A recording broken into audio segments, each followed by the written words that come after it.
میں نے استنبول کی گلیوں میں تہذیب و ثقافت کے بہت سے رنگ دیکھے ہیں۔ مساجد آبنائے باسفورس کے کنارے کیف آور زمزمیں تقسیم کرتی ہیں۔ یہاں ہر موڑ پر ماضی کی عظمت کے نشاں آواز دیتے ہیں۔ محلات و مقابر عظمت رفتہ کے سندیسے سناتے ہیں۔ ابو ایوب انصاری کے روضے پر عقیدت مند آنکھیں آنسوؤں کی ڈور سے اپنی دعائیں باندھ کر چپ چاپ نیلے آسماں کو تکتی رہتی ہیں۔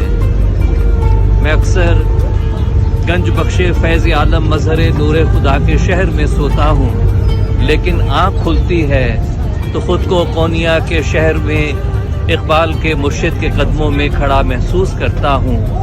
اقبال کے مرشد کے قدموں میں کھڑا محسوس کرتا ہوں۔